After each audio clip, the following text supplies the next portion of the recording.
Very good evening, welcome. This is Sports Zone on Joy Prime. My name is Fentuo Tahiru Fentuo. Coming up over the next 90 minutes, a piece of unwanted history for Manchester United, with the team officially having their worst home start to a season in 131 years. The manager has described his team as the worst in history. But how much of it is his fault and how much of it is the players? Arsenal's title ambitions are falling apart. Mikel Arteta, yet again, dropping significant 2 points in the title chase. Is it time for the Ghanaians to think about a different direction? We will take you to Pep Guardiola. His marriage might be falling apart, but his team is blossoming. Will their biggest win of the season spark a new comeback? We've got all that to cover, plus the last round of matches in the first round of the Ghana Premier League, with Kumasi and Kotoko within touch and distance of the top place. We've also got tennis here for you. I would say, of course, a big match to come on Tuesday morning with Alcaraz against Djokovic, set to obviously light up our screens. We've got all of that here on the show. It's live and interactive on social media and on WhatsApp as well. The WhatsApp number 0240910330. Get in touch with us with your messages, with whatever it is that you want to share with us on the show tonight. It's interactive, it's your show. If you prefer WhatsApp as well, if you prefer Twitter or X, just use the hashtag SportsZone with your messages and I'll get back to you. Welcome to the show. It's proudly brought to you by Piva Beverages, Syntex Tank, Guinness and Kivo. We'll take a short break. When we come back, I will introduce my guest and we can start showing you some highlights.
All right, welcome back. This is Sports Zone brought to you by Piva Beverages, Syntex Tank, Guinness, as well as Kivo Gary 4-in-1 mix. I'm back with a new haircut, guys. Sichu and Danny Key are here with me. Guys, what's going on? Did you have to announce that? But welcome back. We noticed. How is it? I'm looking fresh, no? No, it suits you. Yeah, It suits you. looks good. Yeah. It looks good, eh? Yeah. The Rasta was tired. You know, see? Yeah, the Rasta. This is to prove to people that I didn't do hair transplant. I'll grow it back again. Because they say if you do transplant and you make mistake. You cut it down. Oh, brother. So really, you know they do haircut. Back to Turkey. Just go. Man, welcome back. I miss you guys, man. Charlie. What's going on? How are you? Good, you're good, You Charlie. been good, eh? But this guy is disturbing my life. Who is that? Arteta. We'll get into Arteta, don't worry. We'll get into Arteta. Listen, today we are starting with Premier League action. We've got a lot to go through tonight on the show. So we're going to start with Brentford against Liverpool. Hey, what a dramatic game of football. And it took Darwin Núñez, an unsung hero, to come off the bench and give them 2 goals and 3 points. Wow. Where you didn't imagine the glory would come from. That's exactly where it came from Liverpool. Listen, look, I was watching that game. Liverpool dug super deep, and I thought at some point that they were going to draw the game. Well, yeah, I thought that the only thing that was lacking from Liverpool's performance up to the point Núñez scored was the goals. I thought they dominated, they created chances. They were good. Szoboszlai was immense in the game. McAllister, Gravenberg, as always. What was lacking was Gakpo didn't have his A game on the day. Luis Diaz didn't. Even Mohamed Salah was a bit quiet. So it was in the final third that was lacking. And then in comes Darwin Núñez. Not many people would expect him to find any composure whatsoever in the box. But that is Núñez kind of goes. You know, when he just has to snap at it and doesn't have to think too hard about what to do with a chance. And so when Javier Elliott got, and it wasn't only about Núñez scoring goals, about some of the attacking changes that, you know, Arne Slot made, and Javier Elliott coming on, Curtis Jones coming on, you know, there was Darwin Núñez. And once all those players got into the final third, they got the opponents a lot to think about. And then the ball from Trent to Núñez was good and quick. Núñez slotted it home. And then Javier Elliott picked the right moment and the right pass to find Núñez again. One touch, the finish. That's the kind of striker he is. When he has to take too much time to process what to do with the ball, he tends to fluff it. But when it looks hard, when it looks impulsive, he often finds the finish. And that's what Slot would be asking for. Listen, this is Liverpool's first win of 2025. It's rather surprising. Yeah. But mark of champions. Because if they had dropped points in this match, the pressure would have been even more immense. And they found a winner. Arsenal still went to draw. But and it was almost another winless game. It was almost the extension of their winless one.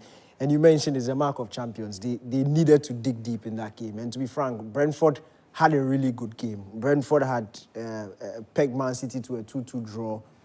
Arsenal struggled to beat them by 3-1. They pushed Arsenal all the way. And it just looked like a couple of minutes away from getting a point at home against Liverpool. And all of a sudden, it's Darwin Núñez. But again, you mentioned it's a mark of champions. And it doesn't always come from who you expect. It just shows you the quality of the squad that they have and the fact that Arne Slot can call on anybody, any of his attackers, goal-scoring midfielders, to pop up when it matters most. And Darwin Núñez was on hand. And even at 1-0, the fact that Brentford and it was just like 3 minutes left, they threw everybody forward, trying to get an equalizer. And Liverpool themselves knew that the job wasn't done yet. And if you look at the bodies that they threw forward in that counter-attack, it just showed you they were going for the kill, and rightly so. Darwin Núñez, he stole Salah's pass and then scored the goal. But I'm really happy for him. Okay. So Darwin Núñez, the hero, Liverpool didn't think they needed, but eventually he was the one that provided the victory. I'm a big fan of Darwin Núñez, honestly. I feel like sometimes, you know, he just gets a bit unlucky. I think his debut season, he was hitting the crossbar pretty much every match. And I'm thinking, what is wrong with this guy? Eventually, once everything starts to, the pole doesn't move. No, listen, look, I like Núñez. I think I like his attitude. I like his ever-presence, always trying to cause problems for defenders. What I don't think he is a natural finisher. He's not a natural finisher, right? But he's a good teammate. I think he works so hard for the team. And it's one of those players that, I think I've had this discussion with you before, one of those players that I think that if he came some 15 years ago, and he was playing an era of two top strikers, he would have been a different kind of player.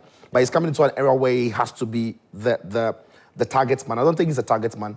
I think if he plays around the second striker, or he's the second striker, it can be more chaotic. Think of Darwin Núñez playing around a Wayne Rooney or a Carlos Tevez, or think of him playing around a Luis Suarez or Fernando Torres, you know, or Núñez and Drogba. Yeah. He's that kind of player for me, where he's not going to shoulder all the goal-scoring responsibilities, but he can bounce off several players very well. Good for him. So Darwin Núñez with a great cameo role for Liverpool to give them all 3 points. He's taken them up to 50 on the table. We'll show you that table in a bit. But let's take you to this match at the Emirates Stadium. Arsenal hosting Unai Emery, their former manager. His Aston Villa team. Why is Cicho laughing? But his Aston Villa team, they took a comfortable 2-0 lead, and then it all came crashing down as things fell apart. Take a look. Wow, what a game. What a game. Cicho, is this where we can say, you know, every season, there's that one match you look back and say, that is why you didn't win the league. Was this one of those matches? I don't think it is for the kind of season Arsenal are having. This season, Arsenal have looked There's like... way too many of those kinds of games. Absolutely. So if last season against Aston Villa was that kind of game where you just knew that was the game that perhaps blew it. This season, I'm not so sure. And I said it here that even if Liverpool drop points, I'm not too sure the chasing pack have got any consistency in them to pile the pressure on them. And today, this game was a classic example. And I feel sorry for Mikel Arteta because this was the game where I thought he completely lost those 2 points based on not necessarily the style and the tactic, but individual errors from high-quality players, high-quality international players who should have been doing their jobs a lot better. Because as of 2-0, Aston Villa were nowhere near in the game. Yeah. I mean, Arsenal's defenders were not under any pressure. Oli Watkins was very well handled by Gabriel. You know, David Raya had nothing really to do. Arsenal looked very comfortable. And that is why at the highest level, you cannot sleep. Is that one lapse of moments or concentration from Arsenal team that got Aston Villa's confidence back. And that came from the first goal. I thought Mikel Merino didn't track Yuri Tielemans because he was his man. He was running with him until he stopped running with him, realized it late, caught up with him, but that was too late, and Tielemans got in there. Credit to the cross that came in for Luka Digne. It was properly whipped in, and then midfielder Gambo to head it in. Then the second goal again was Ghana's our own man, Thomas Partey. He went to sleep, he didn't. His man was Oli Watkins, who eventually got the goal. He left him, and Watkins got a very good connection to find the back of the net. And those two moments wasn't, for me, necessarily a tactical matter or an issue of the way Arsenal played. It was just two players who, in the moments where they had to stick to their jobs, let the team down. And Arsenal had too many of those moments this season. The reason why I've always said I don't think they'll win the title. And a lot of the issues that Arteta has, one of them is, I don't know what to call it, misuse of personnel, but if you look at the first goal, for example, Thomas Partey, a right back, he was completely asleep. And it's not necessarily his fault, but it's also probably a case of he's not a natural right back. So he was very unaware of the position of Tielemans, stole in behind him, go. And you could see that even in the post game, you could see, I think, was it the former Tottenham Hotspur manager? He was ripping into Thomas Partey. What is the issue with Mikel Arteta? Because for me, in that game, I felt like what he really lacked was control. Ben White is injured, Tomiyasu is injured, Saliba is injured. He had to bring Timber into centre-back. That's why Partey had to play right-back. It's just a lack of personnel. It's not like Arteta decided to tinker on the day. And Partey is a defensive-oriented player, and he should be dealing with that. I don't care if he's not a right-back or a centre-back or whatever. He has spent enough time. He spent a whole season playing at right back at Atletico Madrid when they won the Europa League. That entire season, he was playing right back. So playing at right back is not something that he hasn't done before. This season, we've seen him deputize at right back when Arsenal have issues, and this was one of them. If you are 2-1 down, a team is beginning to power pressure and you throwing balls into the box, you should be able to deal with that. It's not something that it is his fault. You can't say it's not Partey's fault. He was a right back on the day. That was his man. He let Watkins go. The ball went to the back of the net. It's not something you can blame the head coach for. It's either he plays right back or Arteta drops him and goes to the academy and gets a right back. And the fact that Partey is capable of playing at right back, which you've seen time and time again, there's no reason why you would fault the head coach for putting him there. For me, what disappoints me a lot is the lack of control from Arsenal. Control in the sense that we spoke about the variety of players that they had in terms of their profiles and the different things they could do at the start of the season. And when you are 2-0 up against a rival, and I'm talking about a rival in terms of Aston Villa has been in the top 4. They are pushing for top 4 again. They're a Champions League team, a very good coach, very well disciplined, a team that doesn't give away too many chances. A team that last season basically cost you the title. When you are 2-0 up against a team like that, you should take the steam out of the game. At least, as soon as you score that second goal, kill the momentum a bit before you start, if you want to see out the rest of the game, whatever you want to do. But you need to, there's a way Manchester City does it. There's a way Barcelona, Real Madrid do it. When they get that, because 2-0 is a very dangerous lead to have. Once you concede 1, you are in trouble. All of a sudden, you don't know whether to attack, to score 3, or to defend and protect the 1. So once you are 2-0 up, there's a way you take the steam out of the game and not allow the opposition to get in behind you. And that's what really disappointed me in Arsenal, because Aston Villa had literally done nothing in the game. And all of a sudden, at 2-0, it was a simple thing of sending it wide. You saw at halftime when Luka Digne came on, there was no attempt to close down the crosses from there. Meanwhile, for an opposition manager to take out Maatsen and bring in Luka Digne clearly means that he wants balls being swung into the box. And once that was happening, Arsenal were not dealing with the crosses. And again, very disappointing because it was not calmer, because you usually have Saliba, Gabriel, who when you know that when the ball's coming, they'll deal with it. But Saliba is not around. Timber is 5'10". He's not the tallest. He doesn't deal with... Doesn't have the reputation for being aerially dominant here. Exactly. So you need to help him or help out your defense by being proactive down the right-hand side. And again, I don't think Partey closed down that cross quick enough from Digne. And again, a retreating Merino who is also defensively oriented should understand that a midfielder who is making a run from midfield is now your man. He's not a centre-back's guy to deal with, and he should have tracked that run. It was just quite unfortunate. The day when Arsenal scored 2 goals, 2-0 up with about 30 minutes to go at the Emirates, and then they let it slip. But these are the sort of games that when you watch, you can just clearly tell that maybe they are not ready for the title. Is it all over? You can't... I mean, it's only 6 points. No, look, this was an opportunity to cut it down to 4 points. And 4 points with Liverpool having a game in hand. The day they are going to play that game in hand, there will be pressure. We've seen Liverpool at the start of this year. They've not looked at their best. No. So this is the point where you need to capitalize on Liverpool's shaky form. And for us now, look, it's one thing if it's 1-1, 2-1, 2-2. But when you are leading 2-0 at home and you are that dominant, you should win games. If you don't win it, then you're not ready for the title. Interesting. All right. So Chelsea are also in action right now. They've scored a second goal. They're 2-1 up. Cucurella with the second goal for Chelsea. So they lead by 2-1 against Wolverhampton Wanderers. They scored first and Wolf pulled it back. And now they've taken the lead again. So we'll see how that match unfolds as well. But let's go to the Etihad Stadium. Pep Guardiola within the week was consumed by news that he had finalized divorce with his wife. But his team is showing no signs of separation at all. All right, so Manchester City, comfortable winners. Listen, Doc, I think the ultimate question is this the match that finally sparks the comeback? And the 12 points of Liverpool, they're the only thing that are capable of going on around. Why not? You don't respect Liverpool. Yeah, you just said they haven't looked like their best. No, you don't respect Liverpool. City are 12 points behind Liverpool. Yes. 4 days ago, 5 days ago, they were leading 2-0 against Brentford and threw it away because they've beaten Ipswich Town. Yes. 6. Then all of a sudden, Chelsea? they are back. How is Chelsea any standard to anything? Okay.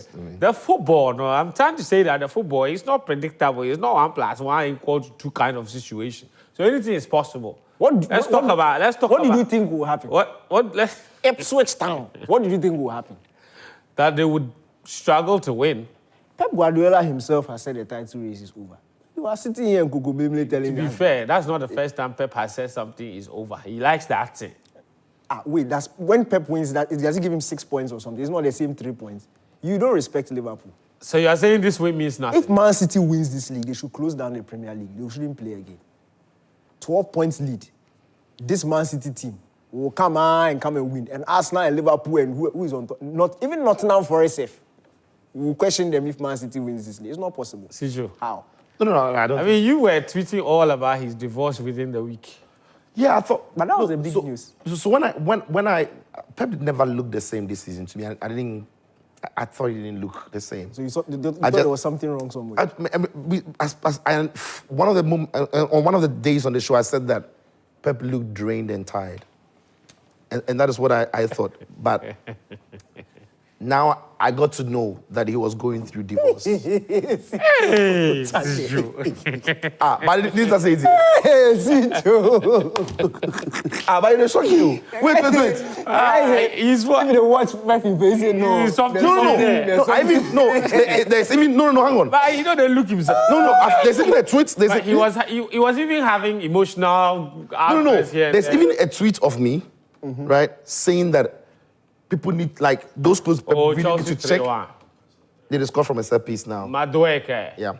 Now, there was a tweet of me saying that people need to, I'll look for that tweet and I'll maybe read it before the show ends. That Pep doesn't look right. People need to check on him. And I always thought there was something before off. Before, after the head scratching incident? I think before that. I think it might be after. Yes, yeah. but I just knew Pep wasn't, there was something off. Mm-hmm. Then we got a win that there was personal issues. Divorce is always difficult and hard on people. So yeah, I mean, maybe I can understand why he's not being himself, but there are games to be won. And maybe now that the whole process is done, that there's clarity to the separation, maybe he can properly now focus on on the City's team and the game. Yeah. I just don't think they've got what it takes to go on and win the league. But I've always said that I still think that City are a big threat in the Champions League because in the second half of the season they can be strong. And they are beginning to make some very reasonable signings that they should have made in the summer. And if Pep can integrate these players into the City team early and quick enough, the Champions League could be where people shouldn't write them off. All right. Champions League returns on Tuesday and Wednesday. We'll take you to the fixtures a little later in the show. But let's show you another match. This time around, we're showing you this game between Manchester United and Brighton and Hove Albion. Now, bear in mind, before the match, Brighton, for 9 matches, Brighton had just 1 win in 9 games coming into that match against Manchester United. And yet, when they faced United, they looked at prime Barcelona, absolutely hammered them by 3-1. Take a look. Hey, Manchester United, 6 defeats at home this season out of 12 matches. Exactly half of the games they played at Old Trafford, they've lost them all. What is going on? Look at this.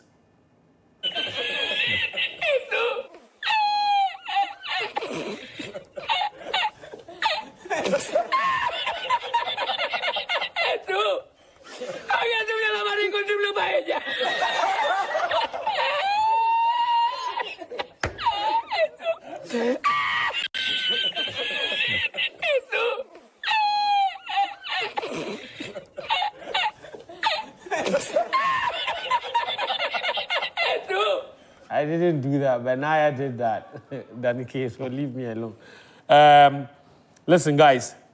Sucho, what's going on, man?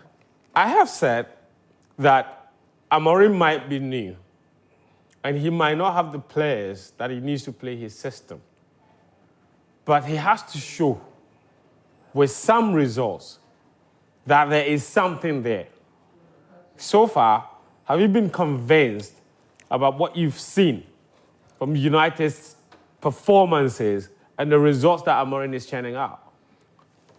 No, the numbers are not convincing. The results are not convincing. The performances as a team isn't convincing. But I don't think it's an Amorim problem. And I wouldn't be very quick in his first few months to blame him because he's made no signing. This is completely not his team. In modern day football, details are crucial. And that is why the whole planning from the very top of the club to Ruben Amorim was completely wrong and woeful. And so this squad was planned around Erik ten Hag. When the team knew who wasn't good enough for them because they wanted to sack him, they were speaking to others. You build a squad for Erik ten Hag and you bring in Ruben Amorim. It doesn't work. It's like you've hired Jose Mourinho, built a squad for Jose Mourinho, sacked Jose Mourinho, and you've hired Pep Guardiola to come in. When he can't make signings to put that team to success, it doesn't make any sense. And so it's easy to point at Ruben Amorim, but that is not his team. And that is why I tell you that. When we saw Ruben Amorim play in the Sporting Lisbon club, his 2 midfielders were incredibly mobile and energetic. Of all the midfielders he's got in Man United, not Mainu, not Casemiro, not even Collier, have got those legs to do it. So Ugarte is almost always looked, Eriksen can do it. Yeah. Ugarte is looked ragged in every game because he's had to cover too much ground and too much space around him. Okay. So straight away, his 2 midfielders that he needs, who need a lot of energy and power. And the pace of the Premier League, he doesn't have it. Then again, when you look across his back line, with De Ligt and now Harry Maguire playing, and then Lisandro Martinez. For me, Lisandro Martinez looks like he's lost on the left-hand side of the back 3. So he's not been playing well because that is where he's had to play. But Harry Maguire and De Ligt are incredibly uncomfortable when they have to step up and high. These are players who like to backtrack and defend in blocks. But in the Ruben Amorim football, he needs his back line to be able to step up. And not necessarily to push the line high, but to step up and be aggressive in stopping the opposition when they've got the ball right in front of them.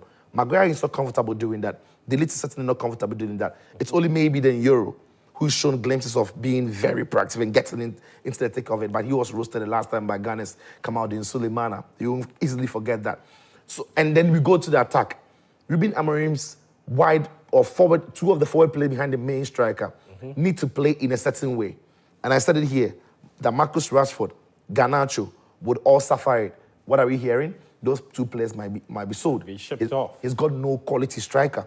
Højlund is not good enough. Zexi is not good enough. Bruno Fernandes has had to play out of position almost every single game. So when you look at the squad as it is, there is nothing functional for the Ruben Amorim that they brought in. And I tell you what, for a team that has got better plans, you're not hiring Amorim at this time of the season because you know it won't work. You're probably keeping Ruud van Nistelrooy to hold it to the end of the season and then start afresh Ruben Amorim from preseason, bringing his own players. Yeah. But for what is happening now, it can affect the trust the players have got in Ruben Amorim. It can affect Ruben Amorim's own confidence and whether he trusts in his own style. Trust in him. And the fans. You don't want the fans to turn against the manager. So it's the whole planning from the Ineos group, who for me have done an incredibly terrible job at Man United, that is now reflecting in what we see on the pitch. Because bottom line in this matter is that at the end of the day, a manager needs to be backed. But the manager has to show glimpses of the quality for them to back him.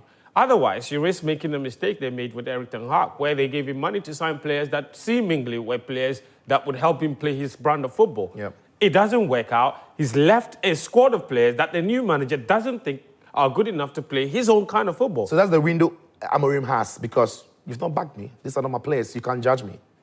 And that's his excuse. But and that's it's the fair point, though, excuse. because you have a team, you have a group of players at Manchester United who, as you say, some may not be good enough, but these are still professional players on huge salaries with some quality. In fact, all of them had quality from elsewhere before United went to buy them. Yep. So there is quality in there. So what is Amorim getting out of these players at the moment? Yeah, whatever. Look.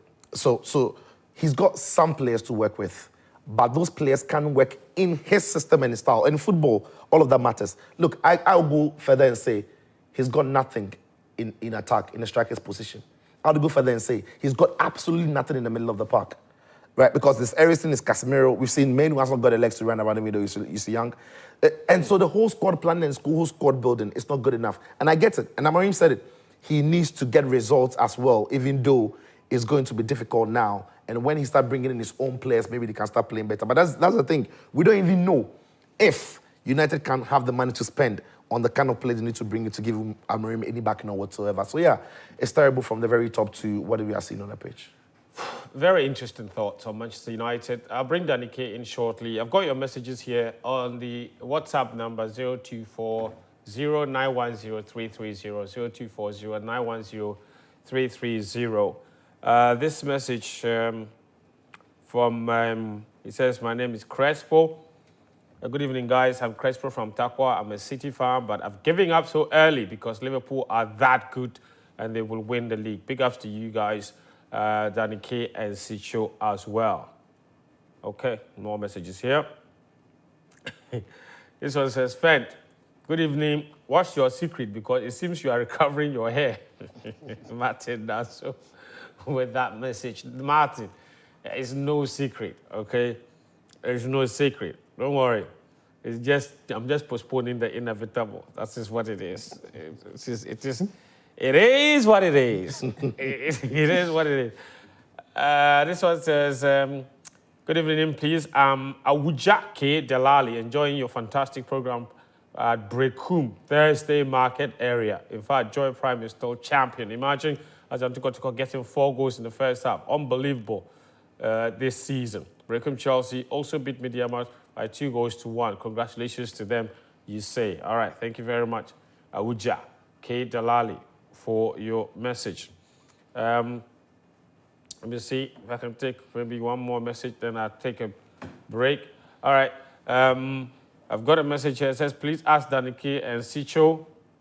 Please ask Cranting and Sicho if they think Arsenal should sack Arteta if they don't win anything at the end of the season. PK in Community 7, Tema, sent that particular message. All right. This one says, good evening. And Nana from Ablikuma. Please, okay, hold on. Nana from Ablikuma says, Man U and Chelsea make my night very good. Zexi went, okay, interesting. I can't read what you wrote. Some of that are not necessarily meant for television. Keep the messages, keep them appropriate, then I'll be able to read them. But if you put the F word and the S words in there, I may not be able to read them for the people who are watching us at home, because we've got children also watching us sometimes. Good evening, Joy Prime. United will bounce back stronger, and Prince from La Paz. All right, interesting. So we will keep the messages coming. I'll take some more messages, but what I will do now is to take a break. After the break, Daniel Cranting has prepared his own analysis of why he believes Ruben Amorim is struggling at Manchester United. We'll be right back. All right, welcome back. This is Sport Zone. Its show is proudly sponsored by Piva. And Piva water, of course, and the 750 ml water bottle is coming. This one's my absolute favorite. But if you want more Piva beverages, they've got many different flavors, many different drinks for you. If you're looking for the burst of flavor in every sip, you can discover that refreshing taste of Piva beverages. Enjoy the classic Piva Cola flavor, the orange flavor, the tangerine flavor, which is my favorite. It's got a grape and cocktail, flavorful movements in every bottle. Piva Cola, orange, cocktail, grape, and tangy. You can grab yours today. It's available now at your local store.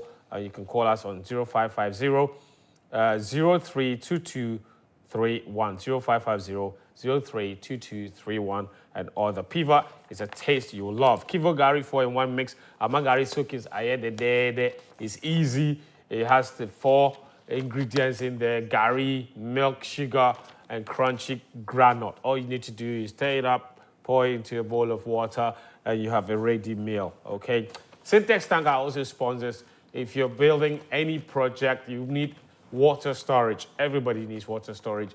The only water tank that gives you guaranteed quality is Syntex Tank. They give you up to 7 years warranty, and it comes in different colors, so you can get the color you want and then weave it into the color of your house. It's really that easy, and they come with different kinds of inner layers as well. They've got over 300 agents nationwide. If you order a Syntex Tank, they will deliver it to you. Check out social media. They're all over social media to see how you can get in touch with the nearest Syntex Tank delivery point or contact point for you.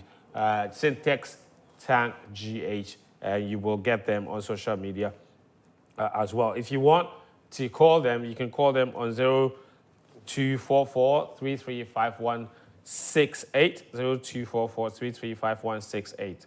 Visit Syntex Tank on social media, Syntex Ghana, as I said, and you will get your Syntex Tank, of course. And then Guinness, who are proud sponsors of the Guinness Match Day, which is up next. Before that, though, let me take you through the 4 results and then the table from the Premier League this weekend and show you the other results. Chelsea just concluded their match against they're concluding. Sijo, what's the results now? Yes, 3-1 is 85th minute, and Chelsea are looking to 86th minute? Yeah, and they're looking to see the game out. Just 4 more matches remaining. But so Chelsea lead by 3-1. And there you have it. Newcastle lost at home against Bournemouth. Bournemouth ended a run of 9 consecutive victories for Newcastle at home. Bournemouth are incredibly. And that, of course, came from one of the assists for Bournemouth's 4 goals came from Antoine Semenyo. He's having a season to remember. West Ham lost 2-0 at home to Crystal Palace, but Mohamed Kudus had a landmark game. He played his 50th match in the Premier League for West Ham United. Fortunately, it didn't end in victory for him. Brentford lost to Liverpool. We showed you the highlights. Leicester City also lost at home to Fulham. Arsenal drawing 2-2 against Aston Villa. Nottingham Forest 3-2 winners against Southampton. Everton also beat Tottenham Hotspur by 3-2. Spurs are also struggling big time. They have no win in the last 6 matches. Man United lost at home 3-1 against Brighton. And then Manchester City, their biggest win of the season, a 6-0 victory against Ipswich Town. I'm not sure anyone saw that coming. Daniel Key said he did. What did we expect? We expected that they would win and win comfortably. Wolves and Chelsea, 87 minutes. Chelsea 3, Wolves 1 at the moment. Let's show you the table as well. after 22 match days. As I indicated, Liverpool have played one game less, but they have 50 points already at the top of the table. Arsenal are 6 points behind with 44. Nottingham Forest, 44 as well. Nottingham Forest, very unexpected champions of this season. Unexpected champions of this season. And it's unbelievable. 44 points for them as well. Manchester City, 38. They're back into the top 4. Chelsea, with their victory, Chelsea will get 40 points. You know where that will take them? Up to 4th on the table. Quick thoughts on what you're seeing. Let's see the bottom of the table before we move on. So there you see Brentford, Crystal Palace, Man United are 13th, 26 points. West Ham, 26 as well. And then Tottenham Hotspur. Look at where they are. Sicho, what is going on with Ange Postecoglou? He says he wins things in his second. Yeah, he's in the semi-final of the Carabao Cup. He's got a toe in the final already, especially after beating Liverpool in the first leg. But yeah, it's not looking great for them. He's got plenty injuries to some of his important players. 4 of his back 5. The goalkeeper and 3 of his first choice defenders are injured. Udogie is injured. Van der Ven and of course his deputy captain Romero are all injured. So yeah, he's struggling a little bit. And he's a manager who also won't change his style. So, wow. And as for surrounding, I think we can all say they're gone. DK, what's going on with Leicester City as well? Because, I mean, after the season that they had to get promoted, they've changed managers. But your man, Van Nistelrooy, that we all tipped, or well, some people thought he should have kept the United job. Steven Sicho mentioned it right now about United contemplating it. He's coming. He won 1 game against West Ham, and since then, 9 matches. Yeah, look. He's lost 8. Look, it's sad for me because it's 2 completely different situations at Leicester and Man United. 2 completely different.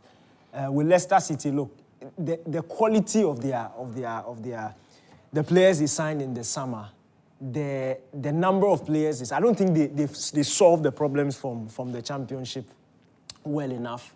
And look at this, literally the 3 promoted teams who are at the bottom of the table. Yeah, exactly. To be frank, the gap in the Premier League has increased. The quality in the Premier League has increased. So when you are coming from the lower divisions, there's a certain level of quality that you need to meet to be able to compete in the Premier League. And unfortunately for Van Nistelrooy and Leicester City, the guys who are off the Premier League level are on the decline. The guys who have played in the Premier League before, either they're on the decline or they've lost massive form and they can't be relied on. So, again, that is an issue. And also, I think with Van Nistelrooy himself, I think it's just simply going back to the basics. They are a bit too open. They are a bit too easy to get in behind and create chances against. And that is an issue. It's not, when you come into a ship that is unsteady, that is struggling, you don't come in right immediately and try to turn them into an attacking monster. You need to go back to the basics. First of all, make yourself very difficult to beat. If you remember, that's what Thomas Tuchel did when he came to Chelsea. Fix the defense, and then you gradually go up the field. Because if you can't keep goals out, you can't win anything. And to be frank, goals can come from anywhere. You can practice set pieces, you can get some penalty from somewhere, you can force the issue and grab some own goal. But if you're a bit too easy to score, then it's going to mean that you will have to score multiple goals to be able to win games or even get points. And that in itself is an issue. So I think Van Nistelrooy should go back to basics, although I agree that his squad is not necessarily of Premier League quality, but going back to basics could help the situation. But and there's a big problem also for the Premier League. Yeah. And the English football chain. The quality, and then you mentioned the quality of the Premier League from the EFL is getting ever so wide, right? Last season, all the 3 teams that got promoted, 2 seasons ago, all the 3 teams that got promoted to the Premier League were also relegated. From Luton Town to Burnley. That is also true. To another, And then 2 seasons before that, it was Southampton and Leeds United, and then Leicester still got relegated. So last season, I'll quickly just look at that one. But I remember, so last season, it was Luton Town, Burnley, and Sheffield United. And those were the 3 teams who had just gained promotion. And this season, it probably might as well follow the same script. And that is largely because the sheer amount of money the Premier League wields, the teams coming from the EFL can't compete. And when they come into the Premier League, they are now caged by the financial fair play rule in England, and so they can't spend above a certain cap.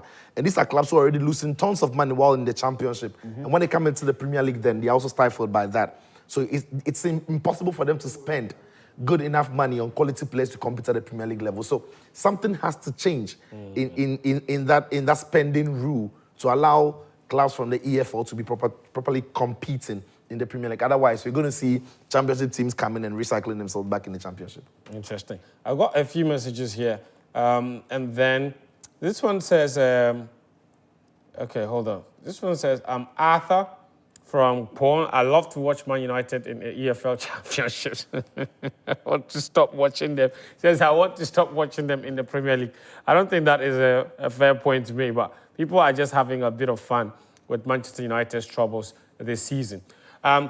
We will bring you the analysis on Daniel's analysis of Ruben Amorim's tactical flaws and what have you. We're still trying to set up that tactical screen. But I'm going to show you some more highlights right now. This time around, I want to take you to the Serie A. It was a big game. Siccio had a keen eye on it. A massive game of football. Atalanta in third against Napoli in first. Napoli, who have gotten rid of Kvaratskhelia, one of their best players. Antonio Conte's crazy decision he's made, and he's gone to Atalanta in Bergamo, and he's absolutely beaten them by 3-2, and it was a very unexpected result, but Conte did it. Take a look. What a game. Listen, they're top of the table now. Yeah, it was a very unexpected victory. Quick thoughts on that before Danny Koe goes to his screen. Look, Antonio Conte, this is, in my opinion, probably the most impressive project he's been in charge of in Italy ever since he started. Yeah, normally when he's won with title-winning teams. So right. Inter a title-winning team. So Juventus, I should say, a title-winning team. He's gone to Inter Milan, a title-winning team. He came to Chelsea, a title-winning team. So you'd expect him to continue with that trend, but he's come to Napoli. It must also be said 2 seasons ago Napoli were champions, so you can also say nobody. But very different it's a depleted that Napoli team that won the title. This is quite different from it. Yeah. But what is interesting more about this Conte team is we all know Conte is fixated on the back three. And he started the season with the back three. He's won a lot of games with the back three. But he still wasn't satisfied with the output of the team. So he's made his own comments about how he's confused with the midfield choices he used, because he's got Gilmour, he's got Lobotka, he's got Anguissa, he's got McTominay. Now, none of those 4 midfield players, his first choice 4 midfield players, can give him a midfield 2, right? So what he's had to do now is to go back to a system that we saw him depart from when he was at Chelsea, the 4-3-3. 3-3. Yeah. The 4-3-3. No, the one he departed from. The one he departed from. So the 4-3-3. And that has afforded him a very balanced midfield and has played some of his important players in their more natural role. De Lorenzo is not younger anymore, so he's a lot better when he knows he has cover behind him when he goes forward. So he's chosen Frank Anguissa, Lobotka, or Gilmour to give him the control in the middle of the park. And then McTominay. What McTominay and Anguissa do offer him is the box-crashing midfield effort. So you've seen Anguissa get in amongst the goals, you've seen McTominay get in among the goals, and then luckily for him, he just loves his darling boy, Romelu Lukaku, who often gives him that. And he's got his wide players in Politano on his day, and then now Neres, because Kvaratskhelia has gone to Paris. So yeah, he's looking like a very good team. Scotto! McTominay! Let's see. I love Serie A, man. It's crazy. You guys heard about what happened to the Lazio Eagle handler? Yep. Oh, God. Yep. He's lost the job. What happened to him? Oh, and why did he lose his job? Oh, my God. This guy, you mad. No, tell us the story. Oh, my God. You were in Rome, and that is when it all unfolded. The Roma fans were happy. Like, they said that you should replace the eagle with a rat. Okay. What happened? Tell us the story. Oh, he took a picture with his private part and the eagle. Yeah. And they sacked him. So now the eagle doesn't fly over the Olympico again. Yeah. Can you imagine? All right, Daddy K, let's say, you've been talking a lot about Amorim Ball, and clearly, somebody's forcing me that I must read his chat by all means. But it's time now to bring you Ghanaian players abroad. Karim, Adamu Benin Abdul Karim. Adamu Benin Abdul Karim is here. Karim, How are you? 3-2. Yes. Have you trust me? Yes. I don't trust you. I don't trust you. Oh, What's happening? can you remember what I told you a year back? A year back? Yes. I don't remember what you told me 5 minutes ago. When we were doing the AFCON, I told you something. That the highest form of human motivation is trust. trust, okay. And it brings out the very best in them. In people, yes. Yes. So that's by who? You're asking me who said it? American author Steve Covey. Oh, okay, I thought Karim said it. The guy gave you notes, So- you didn't read them. I didn't read the notes. So when you trust people, what do? You give them responsibility and you sleep. And you show them love, eh? Yes. You show them love, eh? You trust them. Okay, yes. What is he getting at? And you are from where? Where did you come from? What is he getting at? You answer the question. Answer. You don't get time like that. Yeah, but you should play along, eh, so that we go. You to play along there. Why are you so rigid? Play along. Relax. Say, where do you come from? Calm down. Tumu. Taking a deep breath. No. Taking a deep breath. Calm Where down. did you go and you are back now? Where were I you? traveled and I came back. To where? Where? I went to Rome. And No, wait. See, you went to where? Rome. Okay. In Because Rome. people hear it as here. You went to Rome. So you went to Rome, there's Italia. something- Yes. In Rome, there's something special. And you Yeah. brought a gift, Yes. haven't you? I brought you chocolate. Yes, so you give me the chocolate. Let me tell Collect. you something. Yes. Take your chocolate. There you go. Why? Congratulations. You know chocolate from Rome is special. Yes. And the American cartoonist, that is Charles, he says that all we need is love. A little bit of chocolate here and there. I see. So Karim has love and chocolate here and there. So now that you trust me, let me deliver my best. So all this, all this. Charlie, why? The guy be philosopher. Why you can't forget Charles' name? He said he forget He has Charles' name. spent half of his He time. said American cartoonist Charles. Charles. Wait. How long did it take you to plan this? He doesn't Because remember, he doesn't The remember guy last put so much effort in planning this one. Don't even laugh. Charlie, deliver. Forget them. Charlie, fire away. So you fire don't away. trust me. Okay. Karim, Now, now we've shown you what? you've not shown me love and trust. I can't deliver my best again.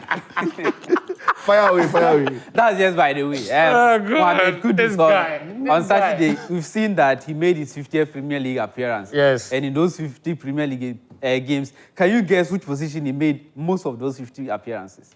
Right wing, That is correct. He right made forward position. Yes, right wing forward position. So he made 18 of those appearances as a right winger, and then 17 of them as a left winger, then 5 as a center forward, 4 as an attacking midfielder, 2 as a right midfielder, then 2 as a left midfielder. And the goals, Show has been correct all along. We never has he played central midfield. no.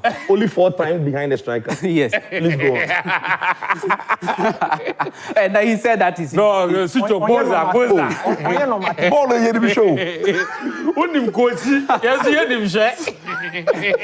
And he said that is Martin. his favorite position, but the coaches don't trust him to play that position. So in those 50 Premier League games, he has scored 11 goals, and those 11, 6 of them came when he played as a right winger, 5 of them as left winger. So, and he provided 7 assists in those as well. Now let me go to the team of the week. This is my team of the week, the best 11 Ghanaian players from the weekend. Yeah. Again, the Rome also drew. He plays for AZ Alkmaar, and they drew goalless against Utrecht. That is in the Dutch league, and he's made 3 saves in that game and prevented 1 goal. It means that if he had not prevented that 1 goal, they would have lost the game. Then Kingsley Schindler, he played for Samsunspor, and they came up against one of the best teams in the Turkish Super League, that is Besiktas.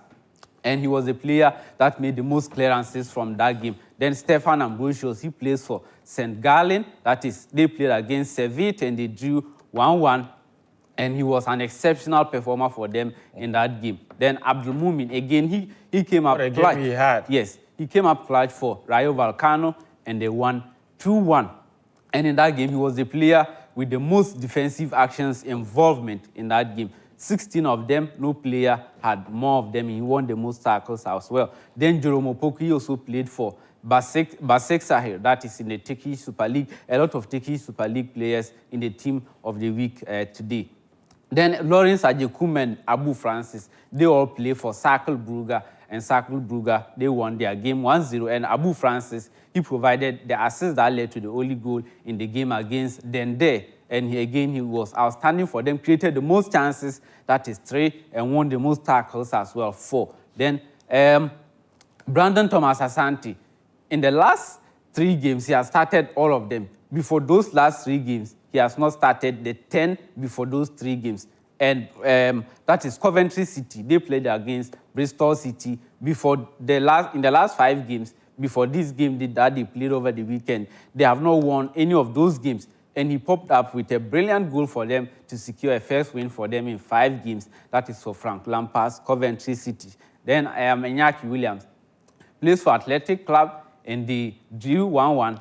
They won 2-1, and he provided an assist with an exquisite pass. That was his 6th this season, 6th assist and 4 goals. That is 10. If you are looking at Athletic Club players this season, no player has more goals and assists. That is 10 if you are combining goals and assists. No player has more than him, any of Athletic Bilbao's players. Then Antoine Semenyo, he is doing a wonderful job for Bournemouth this season. Again, they came up against Newcastle.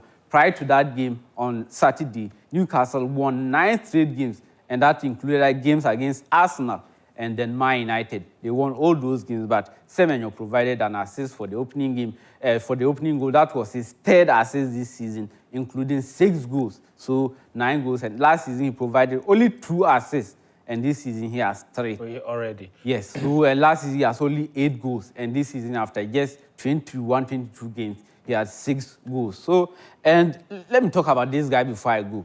That is Augustin Boachi. He struggled at the beginning of when he joined Saint-Etienne, and they played against Nantes. The former Wafa player. Yes, they played against Nantes over the weekend, and they were trailing. They brought him on for the last 30 minutes, and he scored the equalizer for them, and they won a point. In the last 3 games, he has scored 3 goals, a brace in the 2 games prior, and in this game, he has won them 4 points in his last 3 games. And if you are looking at his XG this season in the league, he has 1.22 XG, so it means that he was expected. If you look at this game, the goal he scored over the weekend, it was an exceptional goal from outside the box. So with an XG of 1.23, he was expected to just score 1 goal, and he scored 3 goals, overperforming his XG there. So that's the team for the week. All right, thank you very much, Karim. Exquisitely delivered. And that's how we'll bring our show to an end this evening. Thank you very much, Sicho. Thank you, Danny K, as well. This show will be available on YouTube on the Joy Prime handle, and it will also repeat at 1 p.m. on Tuesday. So if any of your friends missed it, tell them when they can catch it. The repeat is at 1 p.m. On Tuesdays. My name is Fentio Tahiru Fentio. Our show is partly sponsored by Piva Beverages, who are giving us water, Syntex Tank storing our water for us, Kivo Gari 4-in-1 mix, as well as Guinness, who are sponsors of our Match Day segment. We're back again next Monday with another episode of Sports Zone. Until then, do take care of yourself and bye-bye.